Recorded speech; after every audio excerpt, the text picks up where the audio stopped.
Here's the question of the day that I give to you guys. Should you buy older rental property? Should you close on these 100-year-old houses, these 19, 20, 30 frame houses? You guys got them in all your markets, those 2-bedroom, 1-bath, 3-bedroom, 1-bath frame houses, or should you buy one of those big old colonial houses? Here's my take on this, guys. I'm gonna give you my opinion, pros and cons, what I've seen in my own business. I've owned a lot of different types of properties over the years.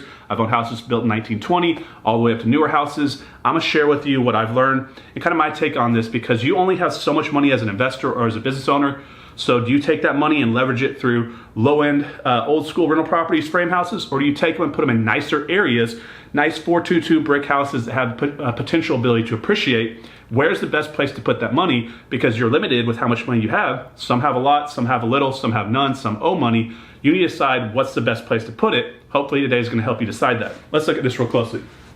Pros and cons of buying old rental properties. Pretty much what I'm talking about is these 1920, 1930 frame houses you see in the inner cities or outside the big cities in those secondary and tertiary markets around the peripheral of the main city, okay? So some of the pros are this. This is why people get attracted to this business model. They are cheap. The barrier of entry to get into these is much, much lower. If you're thinking, hey, I wanna get into my first cash flow property and I've got $40,000, you're either gonna have to, and let's say you're not financeable, you don't really have a choice to go to the bank. So what is your option? You're gonna go buy one little frame house and start the cash flow process, is what most people think as they dip their toe into the real estate investing world. They see it as they can get into these properties easier. There's less risk because if they make a mistake, they're playing with a smaller price point, not like a $200,000, $300,000, $400,000 house. So it's a lot easier for people to kind of gradually, slowly step their way into the business and learn some lessons through these types of transactions early on that are going to help them be more efficient and more productive and more profitable later when they do bigger types of properties and bigger deals that have more risk. So it's a great way, I think, for people to get into the business and start building cash flow early because there's a low cost barrier of entry. Number two, high equity because of rank, because of the age. So what I mean by this is newer properties, not always, are going to have more debt on them. You buy a house this year, it's got a loan on it, right? Unless they bought it free and clear with cash. Now you buy a house that was built in 1930, that's a long time for someone to own that property for many, many years and pay them off. And what you're gonna find out is not always, but a lot of time you're gonna run into these houses in the older age range were owned by elderly individuals, and when they move into assisted living facilities or they pass away and their kids inherit the property, there's a lot of equity in the property, and a lot of times they're free and clear, and you're gonna be able to get a lot better deals when you have more equity in the property as compared to having low equity, if that makes sense. Okay? They're high cash flow and high return on investment. You see these all the time, guys. You can buy these in Jackson, Mississippi, Birmingham, Alabama, Detroit, all these low price point markets.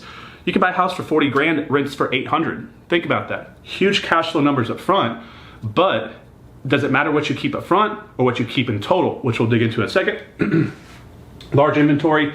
There's a large inventory because not a lot of people want these properties, to be honest. So there's lots of them, and it's something that is easy to find even if you're not in a local market. You can go into some of these other markets, guys, and their cities in some areas around the country are literally giving houses away if you want to deal with that headache. And then it's easier to buy with seller financing. This is one I think is a good one for you young investors that don't have cash, that want to start building your equity, you want to start building your passive income. When you have a larger property with a bigger amount to pay off over the time, that makes it a longer waiting period for that homeowner to get their money. When you have a small property, and you say you're offering to give them a small down payment and $30,000, you're gonna pay them $700 a month, every month for the X amount of years. The shorter the payment plan, the more likely that homeowner is willing to give you owner financing.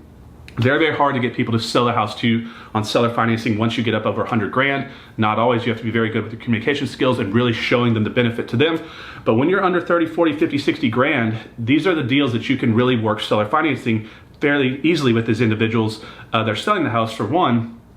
A lot of times they can't sell the house to a traditional bank-owned type of transaction because the banks don't want to lend on these types of properties. So they have less buyers looking for the properties, less options, and they may decide that they don't need the money today, but they like the idea of making more money over the next 7 years, and they don't need it, so they'll wait to get it because it's part of their retirement plan. So you're gonna see it a lot easier to get owner financing offers accepted. Now, let's get on over to the other side, the cons. This is my side. I don't like these properties. I've owned a lot of them, and the reason why I'm filming this video is because I have owned a lot of them, and I've had a lot of headaches with them over the years. Now I've made a lot of money, but I think I could have done better with that money tied up in other types of properties. So here's some of the problems. They're tougher to finance, guys. Like most banks don't want to lend under 100,000. Now, if you're in a market where there's only lots of low-end properties, that's what you have, cookie cutter properties, that's all there is. Now the banks have products that will work with these, or the banks have created products to work in these areas. But if you're in an area where there's newer subdivisions and brand new ones being built, and some that were built in the 50s, 60s, 70s, and 80s, and they're all kind of overlapping each other, you're gonna have a hard time getting financing on anything that's really low price point.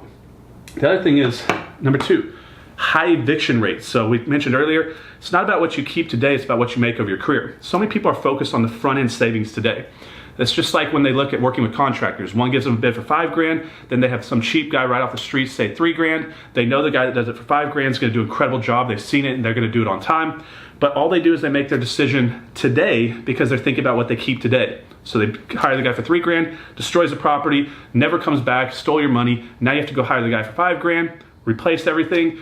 Now you're $8,000 into it when you should have been $5,000 into it first place because you're only thinking about what you keep today, not what you make tomorrow. Now what I mean by this in this case is, yeah, on paper, you may be making huge cash flow today, but after 30% eviction rates over the next 10 years, and all the deferred and long-term maintenance on these properties, which is huge, which most people underestimate, you're actually making a lot less than if you made a little bit less cash flow, but on better quality rental properties that have potential for appreciation, if that makes sense. So it's not always best on paper today, but what's really important is what you make actually in your career over what you're doing. Number 3, more time with repairs. So you're gonna have deferred maintenance on these. There's gonna be more repairs to be made, but also you have to look at your time management and how much time that you're gonna spend in doing this. And yeah, I know people are gonna say, well, you're gonna hire a property management company. Good luck with that. It blows my mind when people tell me they're gonna, yeah, well, you just outsource it to a property management company. That's how I know how new someone is in the business. Very few good property management companies out there, guys, and most people actually lose more money when they hire a property management company. So if you're managing your own properties and you're dealing with these types of properties, you're gonna have a lot more calls, a lot more things happening, a lot more pipes breaking, a lot more, anything and everything is gonna happen more. That's more time out of your pocket and more money down the road. So you're gonna have higher repair costs, and the more things are going wrong with the property, the more likely that tenant is to leave, increasing eviction rates, and you're just having more time. It's a cyclical cycle of madness that you wanna get out of quickly. At least that's my opinion. Number 4, more unknown costs up front. A lot of people get conditioned from wholesaling houses. They just get used to walking in and taking no risk and saying, oh, this house is worth this and it's only gonna cost this. And then they jump into the fixing up the property world and taking title and owning real estate, and they start to realize my $20,000 repair cost in my head when I was wholesaling this house is now a $50,000 real actual cost. These older houses, guys, have eroded away cast iron plumbing. They have knob and tube wiring. They have major structural foundation issues. They have lots of mold that has built up in the wall cavities over the years. They have huge termite issues and all sorts of issues that you're gonna find. The older the house, the more headache you're gonna have. Just like your body, as you get older, guys, the more problems you're gonna have. No difference. So a lot of times when people buy these houses, when they're getting into the business, they look great on the surface, but inside the mechanicals of the property, they have huge costs that they didn't budget for. A lot of times people think they're gonna spend 20 grand and then they're 30, 45 grand into it by the time they're done. Sometimes even more. Sometimes people are buying these houses and having to actually get them torn down because there's nothing they can do, okay? Number 5, low liquidation value. The reason why you see a lot of these being sold in portfolios where someone's selling 30 houses at once is because they're mixing their good ones in with the bad ones because nobody wants to take their crap, right? Nobody wants to buy those junky little houses. Even though the numbers look good, in reality, the back end outcome is not that great.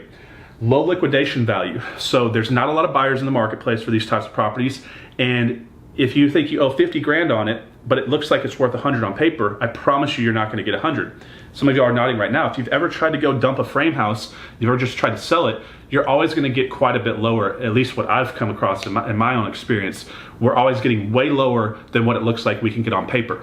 Not like a nice retail fix and flip house. It's a brick house that can be used for lots of different things. A lot of times we're getting over and sometimes having appraisal issues because we're getting it sold for over what it's actually worth. That doesn't happen in this direction. I've never had that actually happen, now that I brought that up. I've never had a house that's a frame house, an old house that's like 80 plus years old, sell for more than what I thought it was worth. Now, I'm not saying that doesn't happen. Some of y'all probably have had this happen. It's just not likely. And then the last one is there's no or low appreciation. You're never gonna see a $50,000 house become a $200,000 house. you're never gonna see really a $50,000 house probably become a $125,000 house. But all the time, you see $200,000 houses become $300,000, $400,000 houses. In some markets, you've seen crazy, crazy things happen, right? So the big benefit, guys, I want you to realize is if you're trying to buy rental properties to create cash flow, passive income is I would say the secondary part of what rentals do. The main benefit of rental properties, guys, is equity pay down over the years if you're leveraging. You own a bunch of rental properties and they're paying down over the years. You're building up massive equity. And if you're getting appreciation, you're getting spread in both ways. You're getting added value to the property and it's going down because it's getting paid down. These types of properties, they're not gonna have much appreciation. So what would I do with these types of properties and how do I still create the cash flow? Because a lot of people think rentals are how you create cash flow. Owner financing is what you should do with these types of properties. This should be a strategy you should take. This is just kind of how I run my business. You should take all those older properties if you're gonna buy them, and those should be the ones that you owner finance. Those nice 3,242, 1,400 square foot to 1,800 square foot classic brick rancher houses, just nice little cookie cutter brick houses in high frequency areas by hospitals, by highway systems, by school systems, anything that's going to keep a large portion of the population still active in that area is always going to be strong even if the market turns. You always keep it rented. Even if the market dips, it's not going to dip a lot. And then when it goes back up, you're looking for the potential to have real appreciation. So on the older, junkier houses with big deferred maintenance, we either close on them and just sell them, or what we do is we own or finance them. And then the nicer ones, those ones that you want to keep long term, those are the ones that you kind of hoard away and keep in your property portfolio. And then you're gonna have to decide, depending on how much active income you need, if you haven't built up your residuals, you decide how many you want to keep and flip, etc. So that's kind of my take on it, guys. Hope you like the way I saw this. If you have a differing opinion, comment below. I'd like to hear it. Subscribe to the channel if you haven't done so. Like and share these videos around. It's going to help us grow this channel. And I'll see you on the next one. Guys, have a great week.